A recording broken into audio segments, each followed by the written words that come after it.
eczema, it's almost always, I would say, a reduced level of lactobacillus bacteria. So that's a family of bacteria, and reduced levels of bifidobacterium, for example, compared to people that don't have skin problems like eczema. And for acne, usually we see a low level of butyrate producing gut bacteria, that's a short-chain fatty acid, which is needed to keep inflammation in check. And for example, a different hormone, not in the gut, but part of the sex hormones, in acne people, we usually see testosterone being high. And that's what makes the skin so oily and, produce more sebum. Now, in my opinion, at least, hormones or, high hormones like testosterone is just another symptom of an underlying imbalance. But that might, that's another interesting or a very common pattern that we see. And that we can then work on by going one step further and checking why are those hormonal imbalances actually showing up.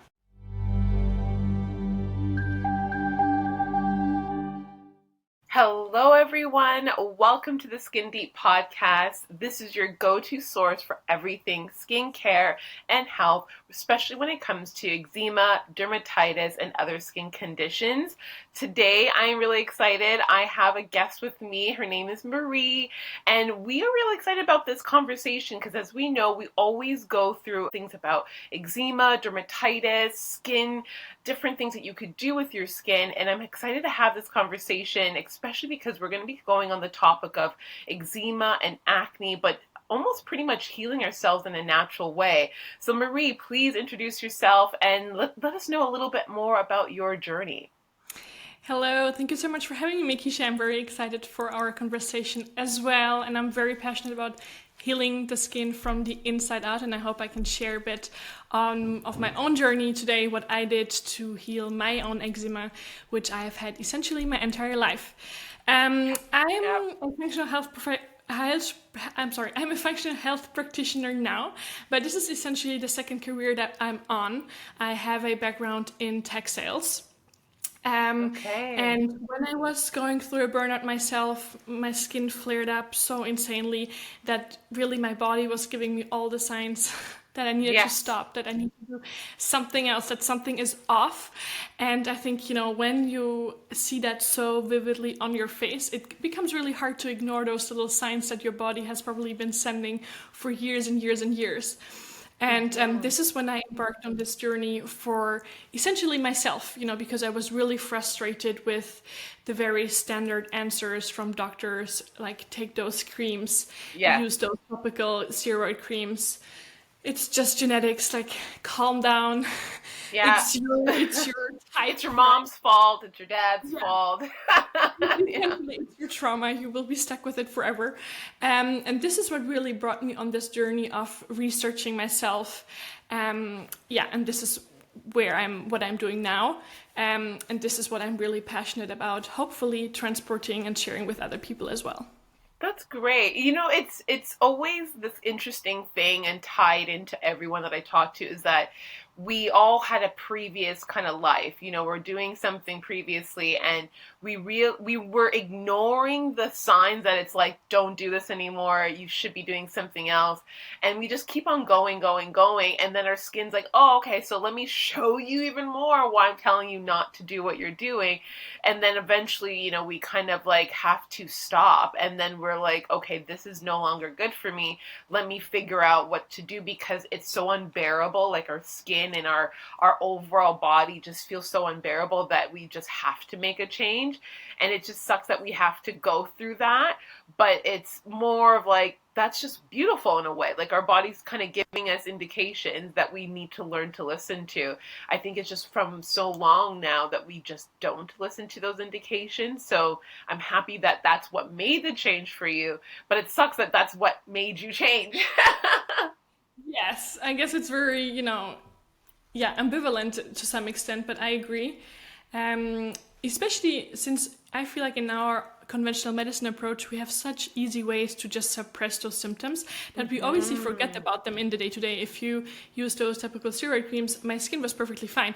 I knew, obviously, like deep down in my that something was not normal. But since it didn't bother me every day until a certain point, I didn't really, I think, feel the need or the urge of actually looking deeper into the potential root causes that made my skin flare up so much. And obviously, as you know, this the skin is just, the tip of the iceberg of inflammation that is underneath, of imbalances that are happening underneath the surface. And that's exactly the whole point. It's that we ignored it because we didn't think anything else. We were just using these products, and these products suppressed the issue, but it didn't eradicate the root cause of the issue. So that's why, everyone can ignore it all day for years and decades of their life, because they didn't know that there was something deeper within them. There was something deeper within their issues. And it's unfortunate, because I feel like we wouldn't have had such a major issue around the world if we didn't suppress it using these products.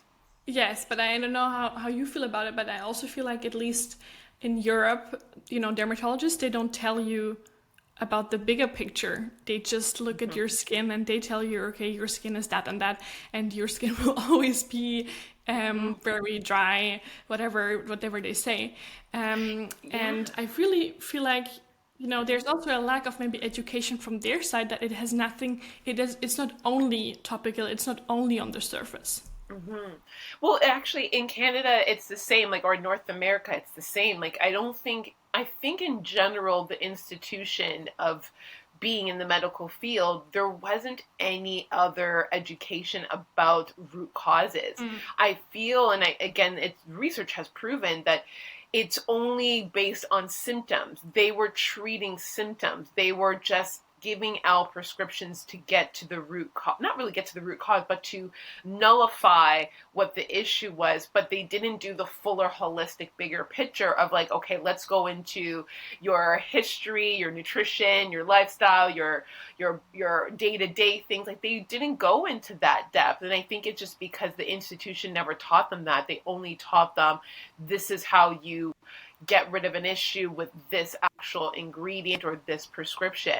I think now with the different multitudes of medical physicians, now there's a different alternative of figuring out the root cause. And unfortunately, it's not through the doctor. It's actually through different physicians. And it's I wish they had a little bit more limelight on that.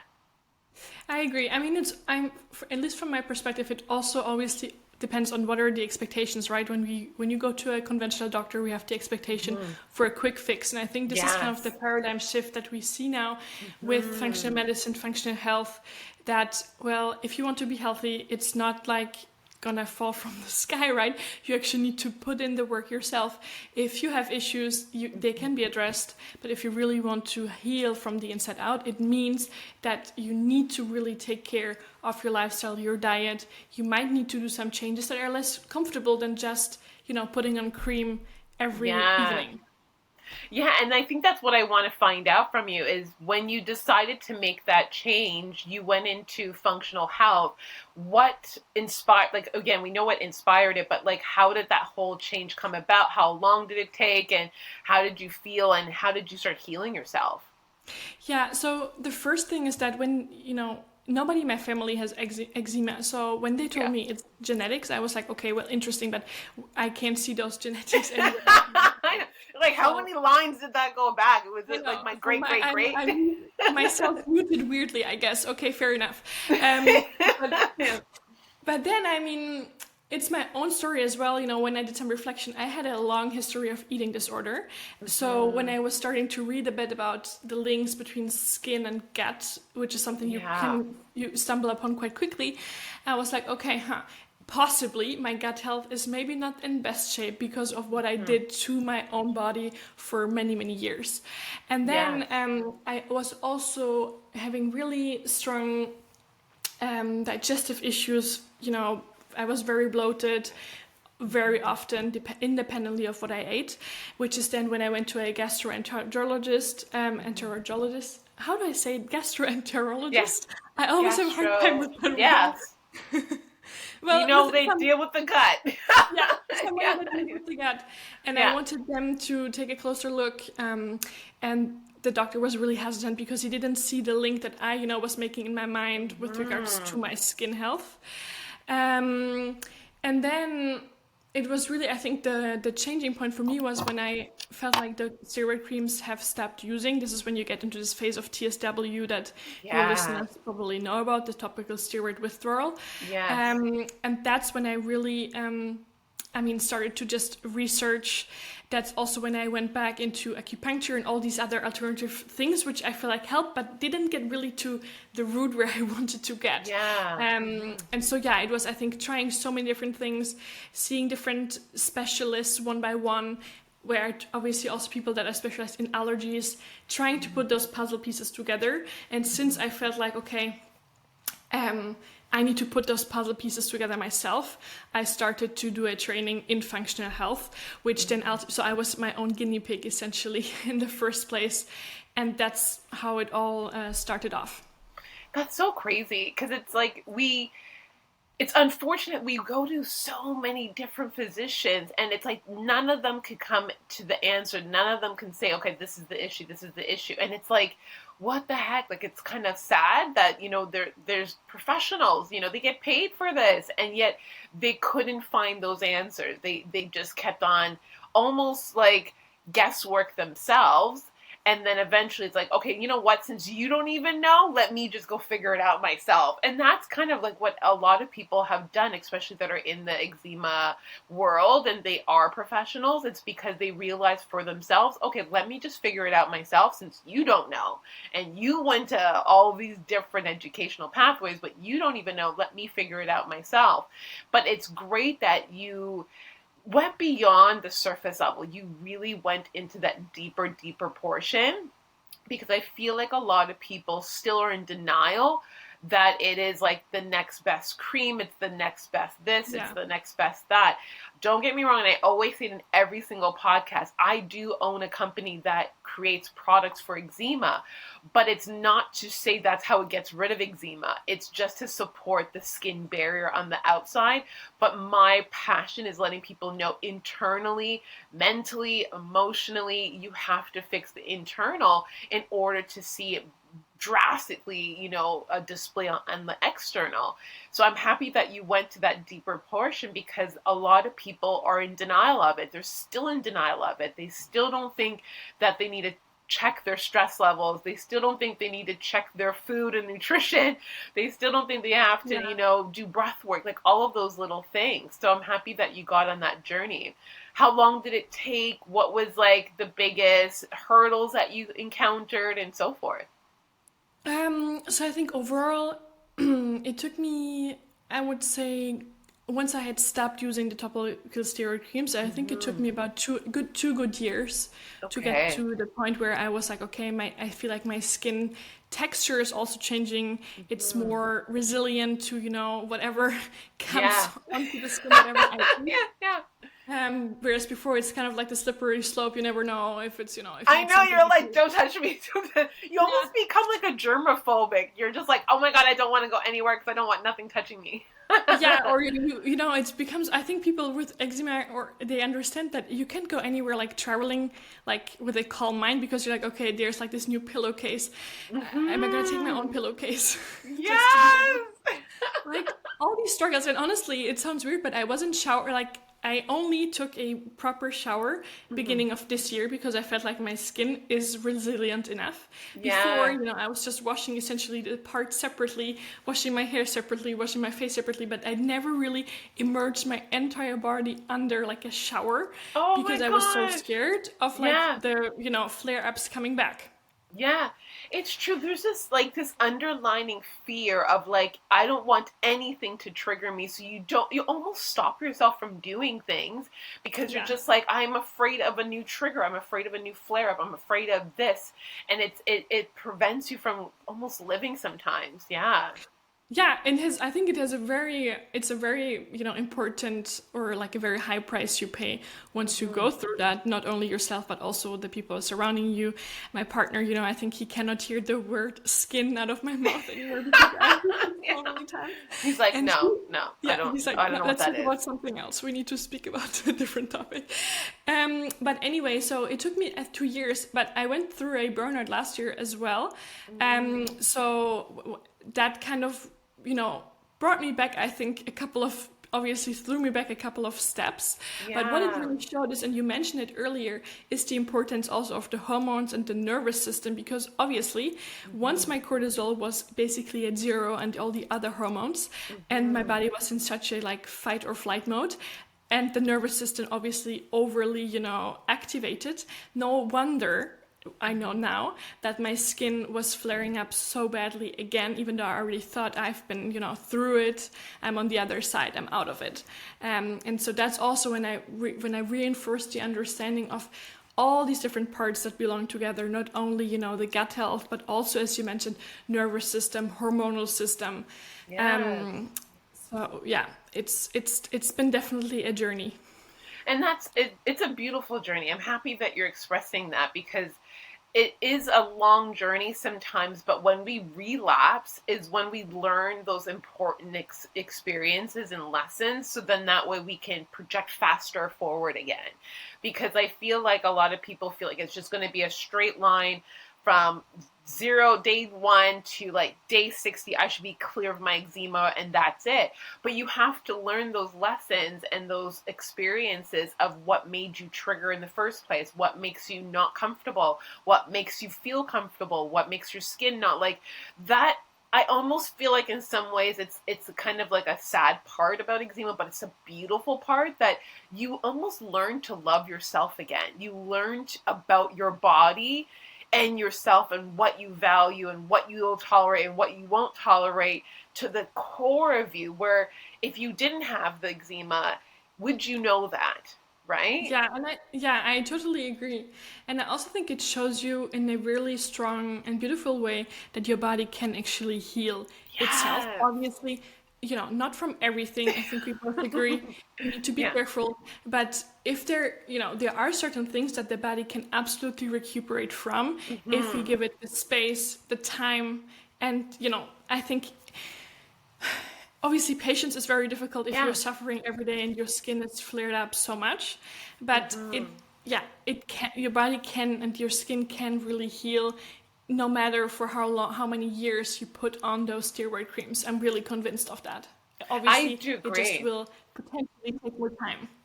Yeah, I agree. And I'm happy that you're saying, like, to a certain extent, some people feel like they'll never heal. But I don't think they've given themselves enough time and to see the potential of that healing. I feel a lot of people that I've spoken to would say, well, I tried everything. And I'm like, but how long have you been trying everything? A few Yeah. months. And in my head, I'm like, I've been trying everything for over 10 years. you know, I've been Yeah. trying everything for years. And most recently, and I'm not sure if you've heard it in my other podcasts or any other things, I had a massive flare up because just like yourself, I had a very stress induced moment in time last year because I was working on my business very focused, and it threw my stress out the door, like out the window, and it gave me a full body eczema relapse, like a whole experience. And I'm Oh, I'm like, sorry. what? I've never had this before. But I realized at that time that, okay, no, Mikisha, you need to look at your stress because, that's the only thing, that's the only reason why you're going through this again. And since that time, since last year, October, which is going to come up to a year now, I just been going through those momentum emotions of just getting my skin back to normal and really focusing on my cortisol levels and stress and what makes me feel calm again, because I realized that I used to always just kind of brush it under the table, brush it under the table. It's okay, keep going, keep going. And it was like my body's like, we can't do that anymore. Like, I'm sorry, we're Yeah. done. Now we need you to really address your stress levels so that we can get rid of this eczema. And it's been some time and it's been a journey, but I didn't say, okay, by this month I should be done and everything should be gone away. And I feel like a lot of people do that. They give their skin and their healing journey a timeline where, or a cutoff date or a due date, when it shouldn't be that way. Yeah, I agree. And I mean, you mentioned, what does trying everything actually mean? Yeah. Because trying more things is not obviously necessarily a better thing. And I also see a lot of people online, at least, kind of stabbing around in the dark. And this is why I find the approach of functional health so interesting. I don't know if you've looked into that yourself, but essentially what it's based on is on collecting the data. Test, don't guess. This is kind of like in the functional medicine world, I guess, like the paradigm. Because you can actually collect data from your inside. And I always compare it to like a car, a garage. If your car is broken, what are you going to do? Are you going to just randomly replace the parts that you think are broken? Yeah. Or are you actually going to like get it checked before you replace parts? Well, probably the latter, right? But I feel like on ourselves, we are like, okay, I'm gonna try this, I'm gonna try this, I'm gonna try this, but maybe your body actually doesn't need it, and maybe trying 10 million things is making it actually worse because you're adding stress to your entire system. Absolutely. And this is why I really also would like to share the message that you can collect data from your inside. You can take a really close look at your gut health. You can assess, what is my cortisol level actually looking like, to understand where are you actually standing right now. And then based on what you see with those results, ideally with a practitioner, not with ChatGPT, you can then build a protocol that really fits you, that really answers to your imbalances in your gut potentially, that helps you work on your liver and all the other components that are part of healing your skin from the inside out and healing your entire system, essentially, right? The skin is just my manifestation, because that's our weak part. But for other people, it might be, I don't know, the digestive system or any other system that shows kind of the red alarm lights that something is off. Thank you for bringing that up, because that was going to be my next question in terms of the testing that you were talking about. Because like you said, we understand like there's that gut and that healing connection, the gut and your skin healing, but it's now really understanding, it's like, okay, what am I testing for? How am I testing it? And what is it going to do? Like, what's those next steps? Because that's what you do. So yeah, please let me know a little bit more in detail about that, because I've done interviews with other people that do gut testing, but not so much of the gut testing, like they do nutrition testing. So the markers in terms of like, okay, are you lacking certain nutrition markers? Are you lacking certain essential hormones and so forth? So they do those types of testing through the stool or through blood work, so then that way people can figure out what they need to kind of supplement themselves with. Is that the same idea, or is yours a little bit different? No, it's the same idea, because what you want to look at is, or what you keep in mind, is the gut-skin axis, right? Which is like this very complex pathway of communication between the gut and the skin, and the skin surface. But what we look out for on a gut test, which is logically always a stool test, is you want to assess if there is gut dysbiosis. What is gut dysbiosis? Gut dysbiosis is essentially the lack or the overgrowth of good or bad bacteria in our gut, right? There are trillions of different bacteria swimming all day long in our gut, and we need those different bacteria for a variety of things, but mostly for nutrient absorption, which is often forgotten, and to break down what we eat and make use out of it for the body. And if there are some bacteria, for example, overgrown, they can produce histamine, which then stirs up these allergic reactions that we have. And so it's really interesting to see what is happening inside your gut. Do you have gut dysbiosis? So an imbalanced gut, which we can then balance out through nutritional changes, to potentially adding supplements like probiotics. But actually nutrition can change already a lot. And then there is a second aspect, which is the intestinal permeability, or leaky gut. You have probably heard more about, which through stress, for example, through antibiotic use, through all the endotoxins that we are surrounded with, the barrier of the gut actually becomes leaky, so permeable, and that means that unwanted particles can get into the bloodstream and then drive up this inflammatory cycle in the body. And this is obviously what you want to avoid. And this is why checking for intestinal permeability is always also part of an assessment that I would do.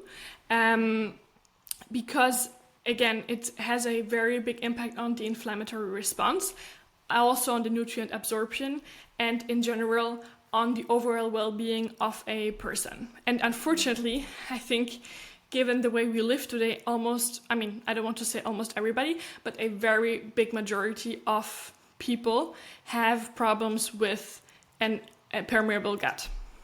Yeah, because, well, when you look at the foods that we have today, a lot of them are very disruptive in our stomach, right? Like there's so much sugars and these emulsifiers and all of these unknown particles in our food, especially if they're made, right, as opposed to us cooking it from raw ingredients or basic ingredients.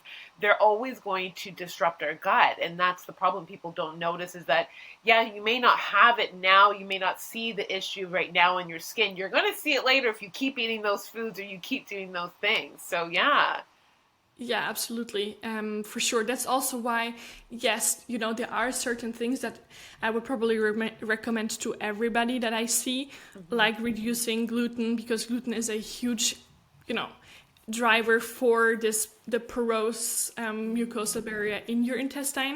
Okay. So that's what we would like to reduce. But I would never go this far in saying like everybody needs to exclude dairy, for example, or stop eating cheese, because it really depends on the person and on what we see in the gut. And there are a lot of fascinating studies that show which bacteria families are usually lacking in eczema or acne people, for example. And then we can actually find those probiotics, for example, if we cannot get them through food, like the prebiotics, and actually supplement with the exact right product that you need. And this is bringing me back to, the stabbing in the dark, test, don't guess, what I mentioned earlier.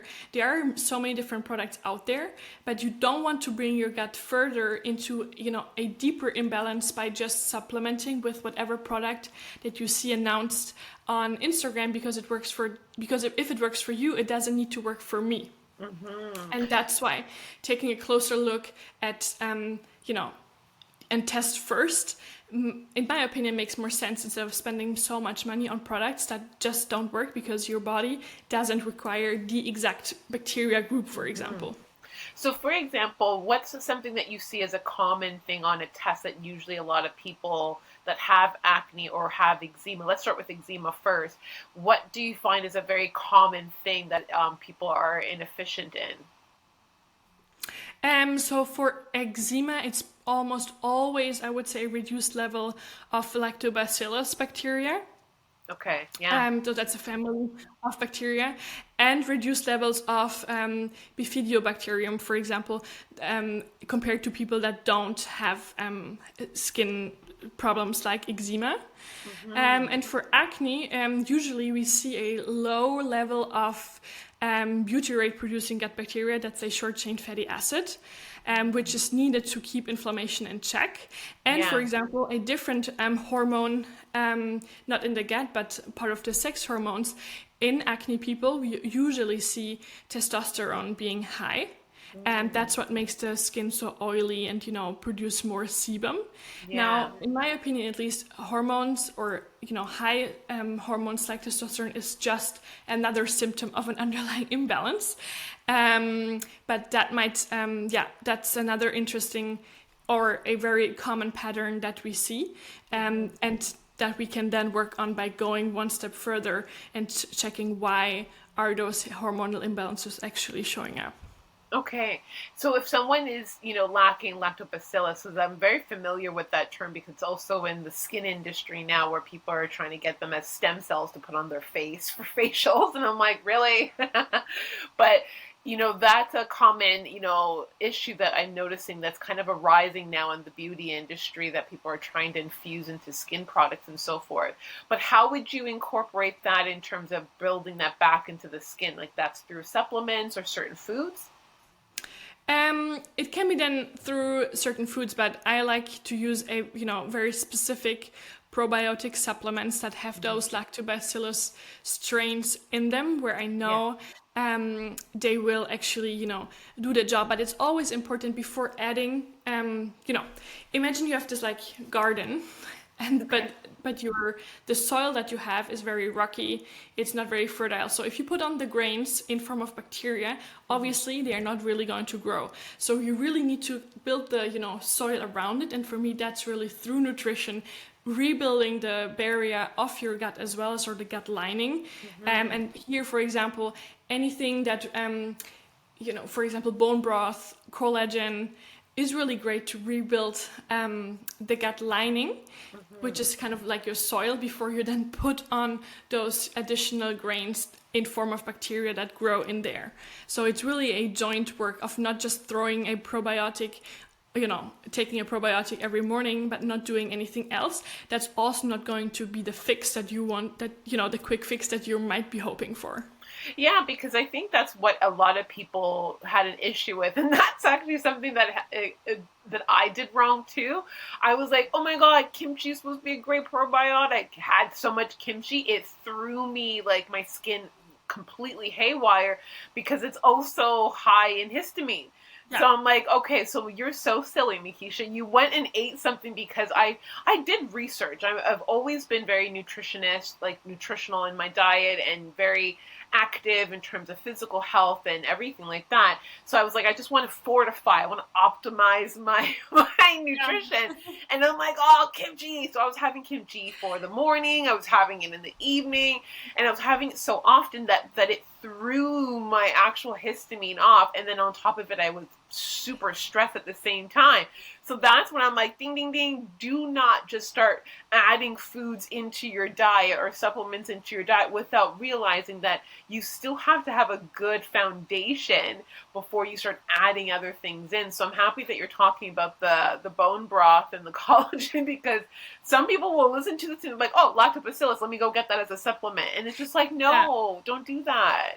But even, to reduce the damage of the gut lining, it starts really simple. Like, if we go back to the basics, cut out processed. So it's more about cutting out than adding in, I want to say, in the first place.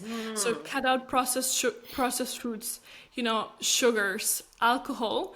If you already take that out, and then if you work on your stress, because cortisol actually thins the mucosal barrier additionally, and then if you can take a look at, do you need to take a lot of medication that will also actually have an impact on your mucosal gut barrier, and then we can start looking into the food sensitivities.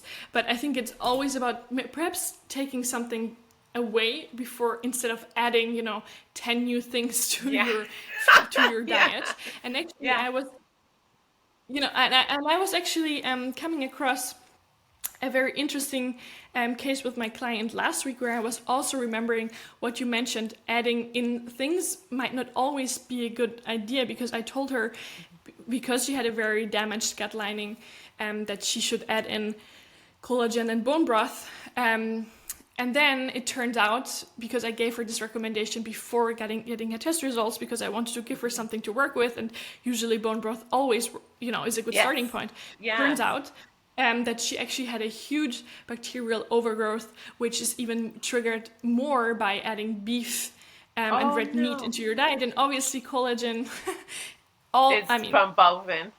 Is almost, I guess, always, except for if you take, like, I don't know, maybe collagen based on algae and stuff. Yeah. Anyway, the one I recommended to her was based on came from, like, bovine, as you mentioned. So that's when I also reminder for myself, it's not always A and B, but you really need to pay attention to what is the person look like, what is the person's individual needs.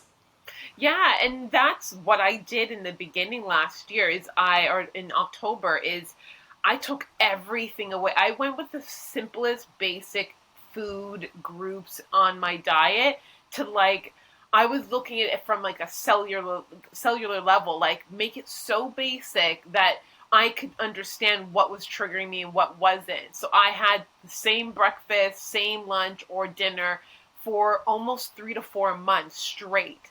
just so that I can bring down that inflammation, take away anything that was triggering me. And then when I started to slowly add certain foods back in, I could tell, like now I even know what triggers my gut, but I now don't even care to eat any of that other stuff because it's like, why? I don't even like it. I actually like my home cooked meals and so forth. So I completely agree. Instead of people adding things in, it's to simplify it. Simplify your diet. Keep it to the basic food groups or basic foods. Like I did sweet potatoes, I did boiled egg, I had spinach, and that was my breakfast. And then for my lunch, I had some like chia pudding with certain nuts and seeds and so forth. My dinner was like sometimes salmon, or it might have been beef, and it was the same thing, sweet potatoes, and my spinach, or not spinach, sorry, it was bok choy. It was bok choy, not spinach. And I kept it super simple, and that's all I ate for a very long time. And instantaneously, my body almost filtered out all of that garbage out of my body. So yeah, I was inflamed for a little bit, but it's like I could see the distillation of my skin going through the process, and then eventually start to become more resilient and much more clean and more thicker skin and so forth. And it was easier for me to really realize like what was triggering my skin. Whereas there's a lot of people that are like, I'm going to still have the same diet, but I'm just going to add in bone broth, or I'm going to add in some B vitamins or cortisone just to get my inflammation down. But they're not realizing that they still have the same issue. Yeah, I agree. I mean, that's also why I always like to recommend, doing a food kind of diary sort of thing where you note down what you eat. Now, if you eat the same thing every day, you don't need to write it down, because I guess you will feel constantly probably the same way. But Yeah. I feel like it really helps to identify, after eating a meal, triggers that you haven't thought about. If you look back, and why did I feel so tired after my lunch yesterday? Is there anything that perhaps actually drained my body from energy instead of giving me energy? Is it something that I'm perhaps reacting to in a weird way? And so I feel like really noting that down can help to look back and understand perhaps some patterns that we don't see, as we go and as we eat, and also actually, taking time to eat, sitting down, Yeah. chewing properly, Yeah. is also already, a big step of actually helping our body to digest properly, to absorb those nutrients, and to really get, the nutrients out of what we eat, instead of just eating as we walk, eating as we, I don't know, watch YouTube videos and Yeah. scroll Yeah, out. because we're not slowing down. I think that's another part of the stress levels, right? Like people think they're slowing down, but they're not. I didn't realize that, like, I had a major jump in my skin healing when I went on vacation, like I was mentioning to you before we started recording. When I went on vacation, I went away for like close to about 10 days with my daughter, and we went on a European cruise. And one, I was scared, just like we were mentioning, okay, pillowcases, oh my gosh, the water's going to be different. Like, I was like, oh my God, I don't know what's going to happen. I'm scared, but I'm like, okay, you know what, Mikisha?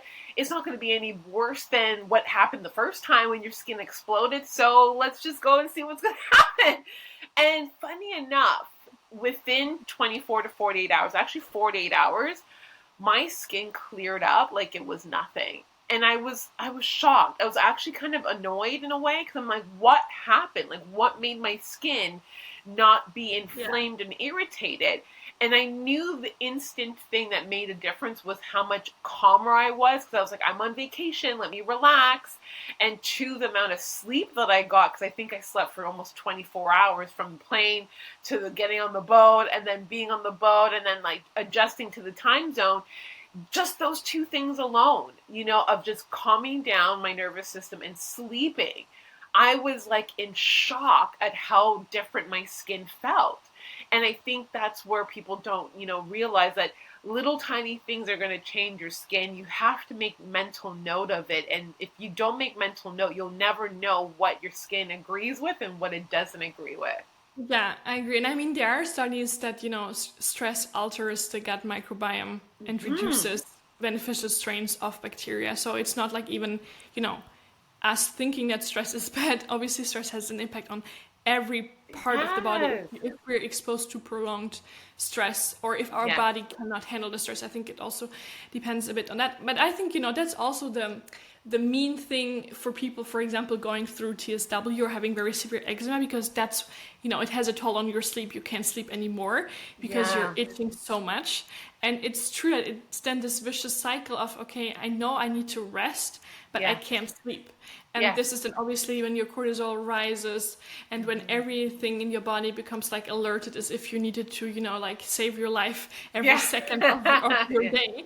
Yeah. Kind of like as if you were in this survival mode, really.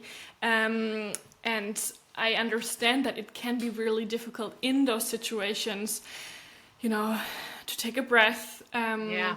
and Slow down. slow down and find those, even if it's just micro moments of in your day when you're less stressed. And I think also, at least, I don't know if it's for how it is for you or how it was for you, but I was actually checking my skin in the mirror probably, I don't know, Every 5 seconds. 10 times an hour, like all the Yeah. time.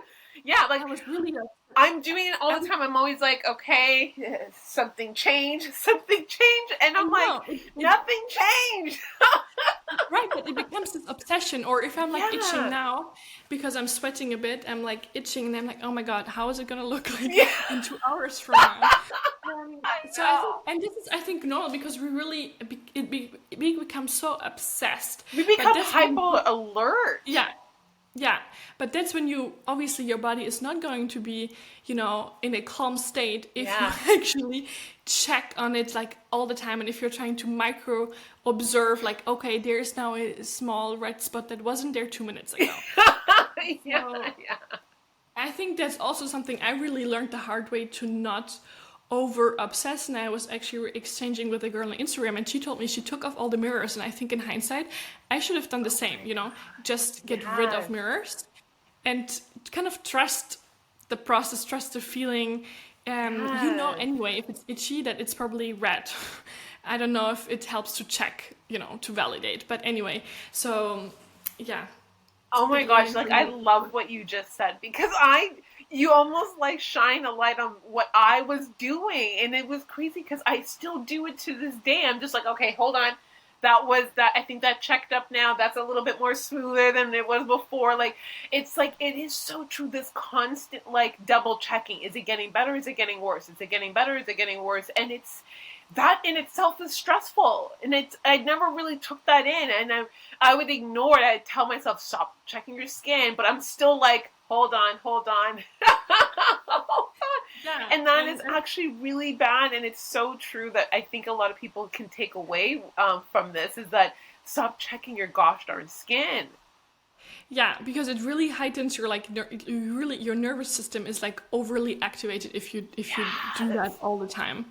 And this is actually, I think, I'm really grateful for this eczema journey, because it also brought me into meditating, which is obviously in the beginning it's very hard to not itch, but it was also kind of a challenge that I gave to myself. Okay, I'm just sitting down for 5 minutes. It has to be goddamn possible that I'm not itching my skin for 5 minutes. And I'm not Yeah. saying that I managed to do it straight from the start, right? But it was kind of this challenge that I gave to myself. At least give your body a break for 5 minutes. Pay attention to your breath and don't itch. And that's kind of how I then built up this like meditation practice, which even now today, if I feel like, okay, I will start to itch because I feel like the urge, I can now take a couple of deep breaths, and ultimately what you will realize is that the itch is probably going to be less intense because you're focusing your attention elsewhere, right? Whereas if you really keep on focusing on, oh my gosh, It's itchy. I don't want to itch it, but I'm going to itch it. Yeah. And then it starts to like itch everywhere, and even like, and I really notice when I wake up in the morning, sometimes stressed, so heightened nervous system activation, my scalp is super itchy. And now if I take a step back and be like, okay, Marie, breathe 3 times before you get out of bed, Yeah. I actually really feel like, okay, somewhat the itch is also in my head. Yeah, it is. Yeah. It's PTSD, or skin PTSD. That's what I call it. It's that our body is remembering something. Our nervous system is remembering a pattern, and every single day or every moment we have to override that with a new pattern, a new thought, a new belief. So then that way our skin doesn't consistently trick us. Our mind doesn't trick us into doing that same old behavior. So I did a podcast episode about skin PTSD, and I didn't realize I had it. I didn't know it was happening until when I realized when I would sit down to do work, bang, all of a sudden I used to start wanting to itch myself. And I'm like, but I didn't want to itch myself like 5 minutes ago. Why do I want to all of a sudden itch myself now? And it's because there was some trauma that I was going through in the beginning with that stress that activated that itching process. It's the same thing when I used to record podcasts. I would get so nervous, and I love it. I love talking to people. But all of a sudden I would be sitting here and not realize, I'm like wanting to scratch myself because there was some trauma about that. But it was about work for me. And that work is what started and triggered this eczema journey again. So it's now, like today, not a single inkling or wanting to itch myself, because I think over time I kept overriding it. And it's true, it's that moment of pausing, being aware of your body, being aware of your breath, being aware of what you're doing, thinking, feeling, emotions, and trying to take one step of just overriding it. And it may not be the whole entire time. You're going to probably fail a little bit, but every single time you do it, it'll start to override to the point where it's null and void. And it is a process. And I think it's so true that the meditation kind of comes with this. Yeah, but it's really interesting what you said, because I always, in front of my computer, which was linked to my former job where I had really, stressful experiences. Yeah. Every time I open my computer, I'm like, okay, it starts to itch. Yeah, everywhere. you're like... Yeah, and I know that, as you said, like 2 minutes ago, I was totally fine. So that's really fascinating that, there's that really connection there. Yeah, that we make this connection, which I think just speaks also, for the gut, for the brain-skin axis that is also now more and more being explored. How does your brain actually influence your skin, and vice versa, which kind of, we kind of spoke about it. We actually feel it in ourselves, without looking into studies, how the link, how deep or how profound the link is between the brain and the skin. Mm-hmm.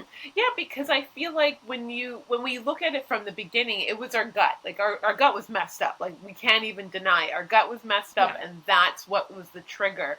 But it's also the other actions that we took along our way that we didn't think about. It was unconscious that also played a part. Because once we fix our gut, then we fix the physical part. But now it's the metaphysical part that we have to look at, the conscious part, the emotional part, that we don't have something tangible to really look at and say, okay, this is what's causing the issue, but it's there. And that's that energetic part where we have to now look at, okay, what's emotionally triggering me that's making me have a flare-up? And what's a thought or a process or a pattern that I have when I'm going to do work, or if I'm going to talk to my boss or something like that, that's triggering me to have this flare-up. Sure. And that's where it's like that second part. No, go ahead, please. I apologize. I totally agree.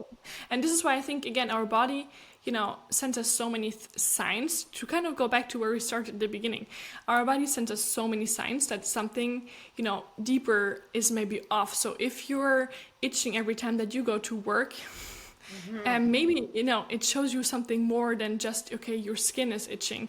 Maybe there is something off in your work environment, in whatever your personal environment, whatever it may be, that is much deeper, much more profound, linked to emotional triggers, as you were mentioning, for example, that become harder to ignore if you really listen to the body, and if you listen to it by not, covering the symptoms up. Yes. Basically. And I used to cover the symptom up with eating food. And then it's like, okay, but what kind of foods were they? And then that further perpetuates the issue, which is, okay, I have a gut imbalance and I have a gut issue. So it's like one on top of the other, but one can bring the other one deeper into the issue, deeper into the issue, deeper into the issue. So I really believe that eczema, dealing with it, it's like at a cellular level, and it's from everything that can impact that cell.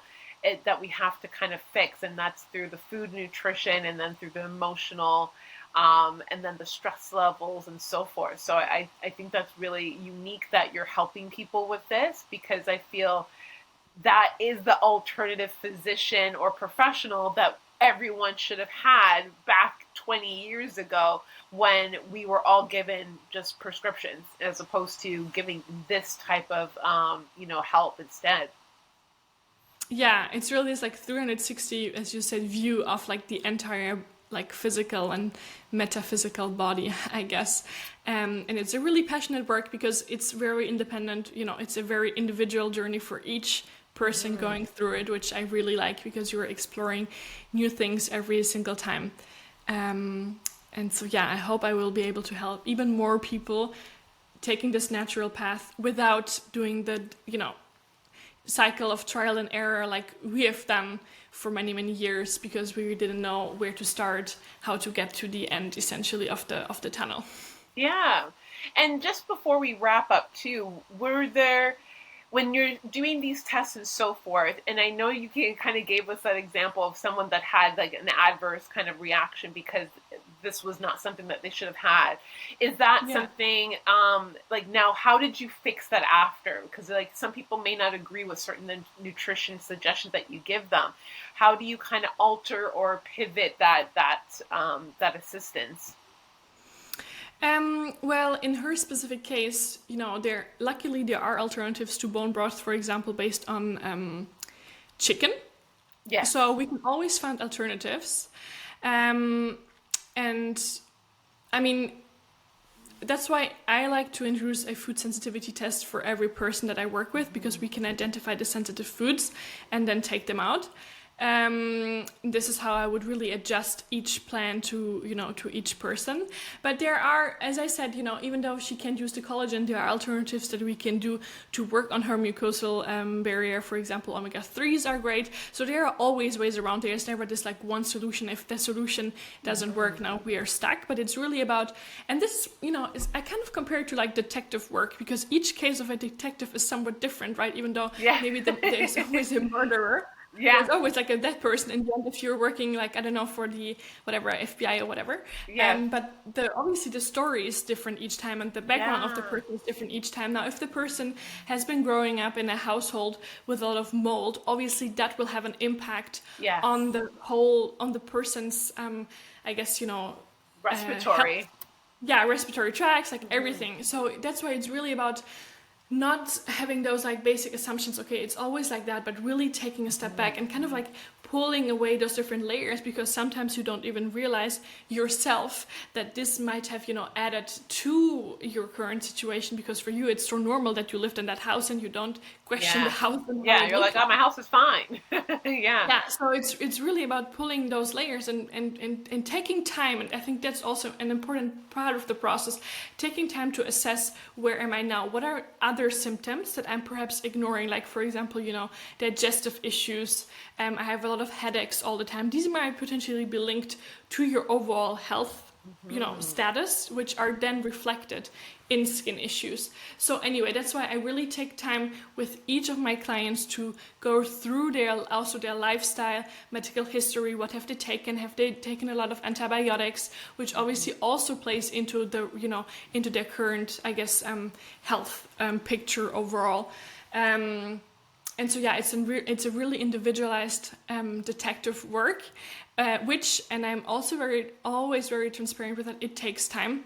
Yeah. And you need to perhaps go through different iterations before you really see those results that you want to see. I think that's what you also mentioned, right? Healing in this way takes time.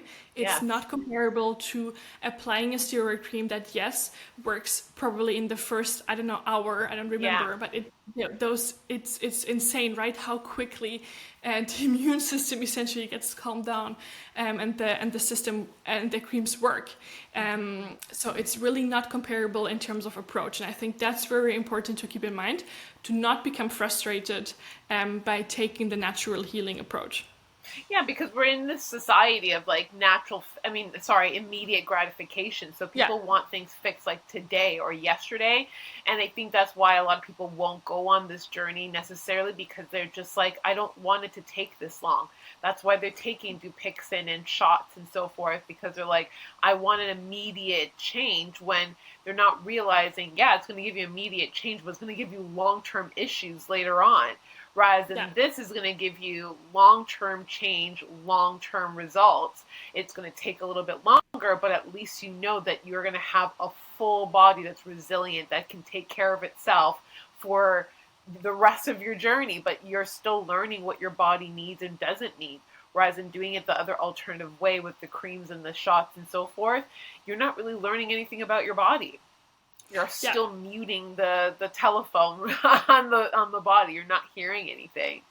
Yeah, I couldn't agree more. And I guess, eating the right things for our bodies is what's going to probably the most, actually, I think diet is probably the most basic pillar of what's going to keep us healthy on the long term. So even though, yes, it might have an effect on your skin, which is great, right? But actually doing those lifestyle and diet changes is beyond just the pure like physical aspect of the skin, is really what's going to keep your body healthy for the next, I don't know, 50 years that you want to Yeah. live. Yeah, exactly. Like longevity, like you were talking about earlier. It's how to live long and be vital and energized and rejuvenated in every aspect. And I think that's what people really need to understand, is this is not a quick fix, especially if you want the long-term effects. It's not a quick fix. You have to learn the ins and outs and the small things and the big things about your body. With that being said, when someone does say they tried everything, or if there's one thing I can do to try to change and bring me towards that next step, what would you suggest that someone can do that will help them a little bit to go towards the right step, besides just eating right, but like something that is like, okay, this would be great that you could start looking into or start doing that will help you? Yeah, so I think we kind of spoke about it, but stress is really a big, big, big part in everybody's life. So, even just going outside 5 minutes in the morning to get the sunlight in your eyes before turning on your phone will calm your entire body's inflammatory state, if it's very inflamed or not. But really, like, getting exposure to the circadian rhythm, I think that's something everybody can do. It doesn't cost anything. It will do great, for your stress levels, and then down the road for your skin, but also for your overall just like mental health. I think that's something super easy to implement. Yeah, it's like they say, how you start your day and how you end your day is super important. And what you do in the middle of the day helps kind of maintain that momentum. Like what I've been really focused on, and I used to do it all the time, was meditate in the evening. And my meditation would be, okay, I'm reading, I'm journaling, I'm drinking my tea, having some breath work, and then I go to sleep. But now I'm almost trying to hum throughout the day, and like almost like breathe really slowly throughout the day. But in the morning, my rituals are always been the same. I'll do some yoga, I'll work out, and I'll do breath work and so forth. But it's where I find the middle of the day is where we get lost. We can end the day decently, start the day decently, but it's throughout the day I feel like that's where we almost get lost in translation. So I'm learning to like hum and sing to myself throughout the day, so that it's like I don't get caught up in the momentum of all the chaos that we go through. Yeah, that's great. And I think, I already mentioned it, but also if you're eating, really like spend time away from your phone, chew your food properly. These are all things that we can do, that we could do. How Yes. many of us are actually doing them, right? I'm also talking about myself. It's not like every time I'm not I'm not taking my phone. Unfortunately, I wish. But so I think it's also, yeah, just this like connection with oneself, also listening to how does my body feel today, instead of just like numbing ourselves, with, I don't know, phone, computer, and all those technologies that we stare into all day long. I think that has already a huge impact on how we feel overall, which will then for sure also manifest in some form or the other indirectly on your skin health. Yeah, no, you're right. I don't think I chew my food as thoroughly as I should be. I do slow down. I have been a little bit more conscious, but I know there's times where I'm just like, okay, let's just get this going. And then it's like it's so true. It's a ritual. It's a sacred moment that we're replenishing our body, and we don't really give it the attention or the respect that it deserves, because at the end of the day it is fueling our body and we're just kind of taking it for granted. For sure. Yeah. So tell me, is there anything that we haven't discussed about the gut health or in terms of your functional medicine practices that we haven't touched on as yet? No, I think we covered it very well. So, I mean, healing from the inside out is obviously linked to gut health, but it's also linked to hormonal imbalances. We didn't speak about minerals, which are also an important component, which can also be tested. But overall, as we said, managing stress and the nervous system, I think these five things, hormone imbalances, mineral balances, managing stress, the nervous system, and gut health, are really the pillars of overall good health, which will then be visible on the skin, since the skin is just reflecting what's happening on our insides. And then, as you said, obviously there are great products that we can use to help the skin barrier to rebuild, and to support. But it needs to be, I think, always a combination of topical applications and the inside work. Yeah, I'm happy that you did say about trace minerals or about minerals, because I did realize, and I'm doing a lot of research in terms of longevity, like we've been speaking about too. Trace minerals are very important, and I think a lot of people don't realize that. They're just like, oh, let me just take calcium, you know, Yeah. and they're like, oh, I think we're good now. And really, no, trace minerals are the building blocks of our cells, and it's such an important thing. So I'm happy that you educate your clients about that too. Yeah, because minerals are actually quite complicated, right? Because they sometimes are antagonists or they work well together. So that's also something where I would always recommend speaking about it, with a professional about it, because you can take magnesium with, I don't know, whatever other, with zinc, and they're actually opposing each other, so your body won't be able to absorb those minerals at the same time. So it's really important to understand which goes with which, like calcium and magnesium are besties, and they work Yeah, well and together. also, is it not zinc and copper? They go together.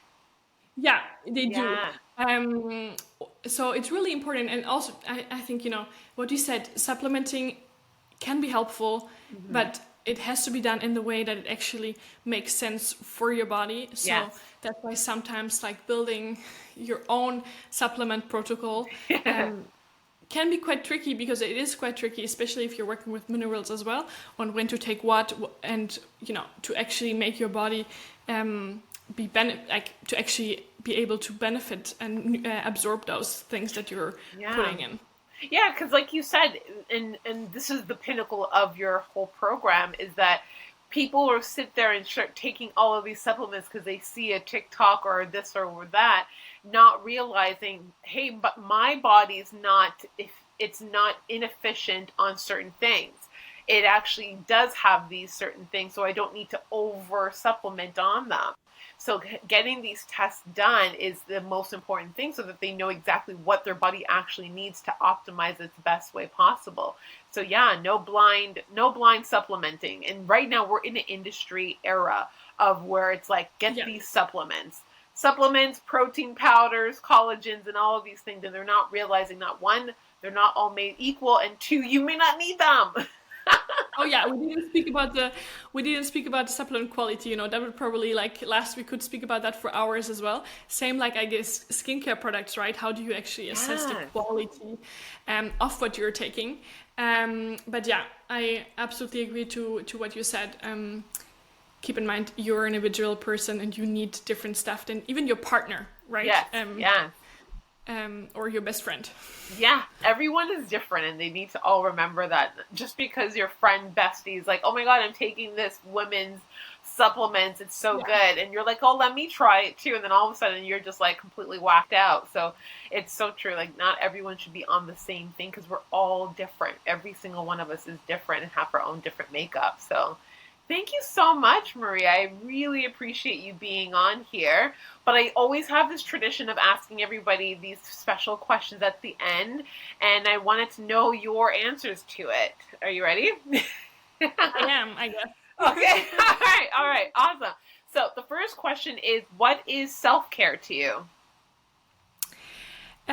Self-care is for me just, being able to take 5 minutes in the morning. I like to take them in the morning and to take some deep breath and not look at my phone immediately, because then I feel like I've taken 5 minutes in the day for myself.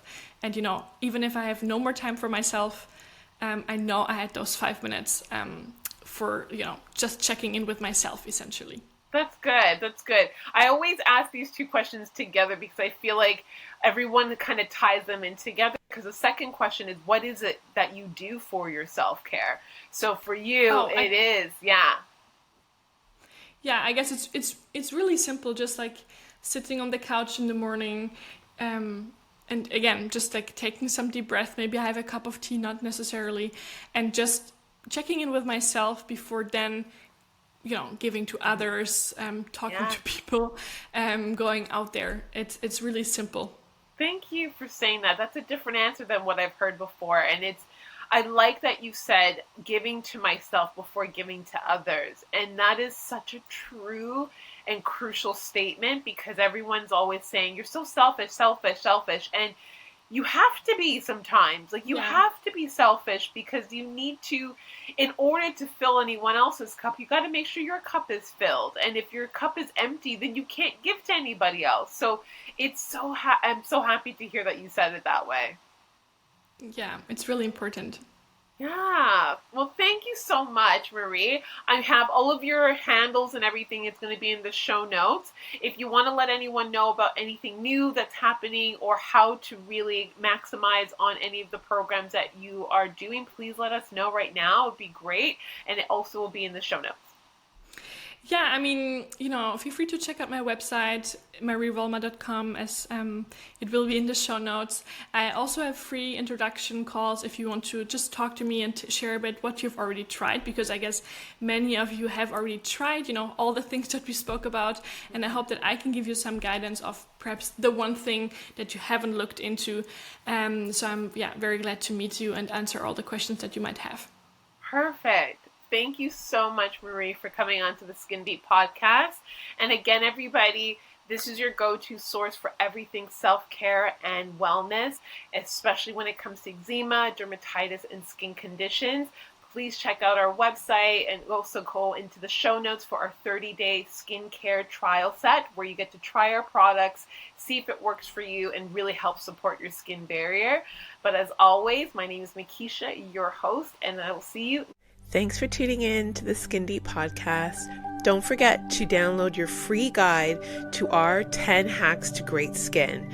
Just check the link in our bio. I look forward to seeing you in our next episode. Have an amazing day, everyone, and enjoy your self-care Sunday.